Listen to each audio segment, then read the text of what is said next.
So we are back in Diablo 4 open beta. This is the last weekend to try Diablo 4 in its current beta form.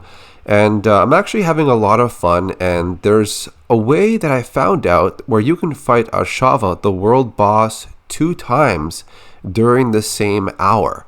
So as you guys may know by now, this world boss will spawn at a certain location in the world at a specific time throughout the day. So this is the very last encounter that I had with this boss, and I was wondering, I'm going to try something that I've tried before over different events and see if it works in the world boss encounter. Perhaps maybe I could fight the boss 2 times within a certain time limit.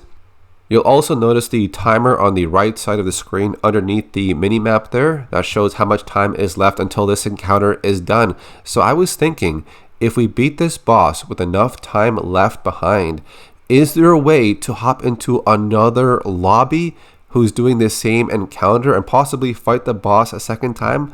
Well, actually, there is a way. And this is something I stumbled upon by accident when I was actually farming a couple of areas throughout the world for different gear and for gold. And so I thought maybe I'll try it in the world boss and see if it works here. Okay, so this one is done, and I'll show you exactly what I did. I will go to the town right here through my portal. So for the first 15 minutes when the boss spawns, that's when that encounter is going to last. So I was thinking, can I go back to town, take the portal back to the same boss location? Will I find another group that is currently fighting the boss before the time limit is done? And there you go. I did find another team. I think how this happens is when you go to the town portal and go back, it'll connect you to a different server. And it just so happens maybe this current party was, I guess, missing one player. Maybe someone got disconnected or they left prematurely. I don't know. But either way, it did work. Because within the first 15 minutes of the hour when this boss spawns, that is the only time you have to fight this boss. So it actually does work. If you take your town portal, then teleport right back away to the same location where the boss spawns. If by any chance you connect to a different party that has an open slot, they will put you in there and you can fight the boss a second time. Okay, so we're going to fast forward here near the end of the battle when Ashava gets defeated, and I'll show you what happens. So we're just about done here.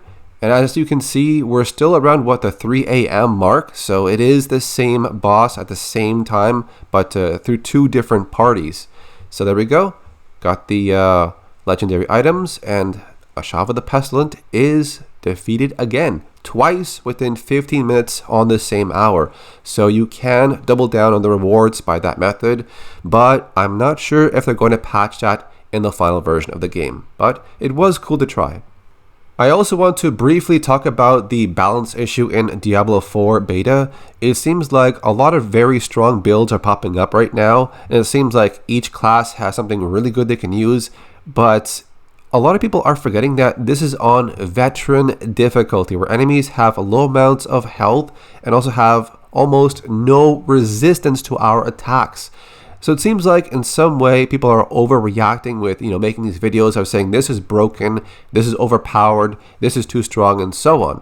Because, for example, if you look at the veteran difficulty compared to Nightmare and Torment, the different world tier difficulty settings, you can see that on the Torment difficulty, enemies have a 40% resistance.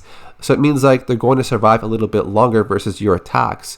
But considering we also have access to the Paragon board later on, that could mean our powerful or overpowered and strong builds could be even more stronger unless they nerf some attributes within the legendary powers in some way. Perhaps maybe give them a lower percentage of the value they get for specific skills. That could balance it in a way, I don't know. Or in other terms, they could leave the build as is and just add more higher difficulty settings where enemies have more health and even higher resistances to our attacks, maybe even 60% or even 80%.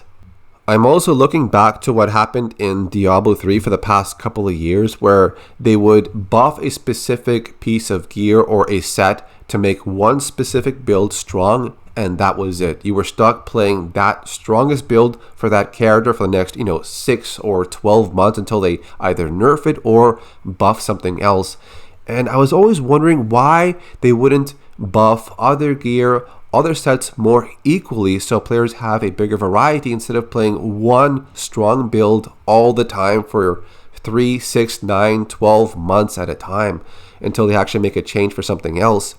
And I feel like Diablo 4 should take the route where they actually balance the gear, so it doesn't matter what build you create, it's at least equal or on par compared to other strong builds with the same class or even other classes. Because what I don't want to see is what happened in Diablo 3, and that is they nerf everything but buff one small little thing or a few pieces and make one strong build for that character, and that's all you're going to use because that's the strongest build. No, I want different builds, different pieces of gear on equal terms, on like balance, at least in terms of power. I want to use different builds, not just one. So we'll see what happens with Diablo 4 in the future in terms of balance. So that's it for now. Thanks for watching, and I'll see you next time.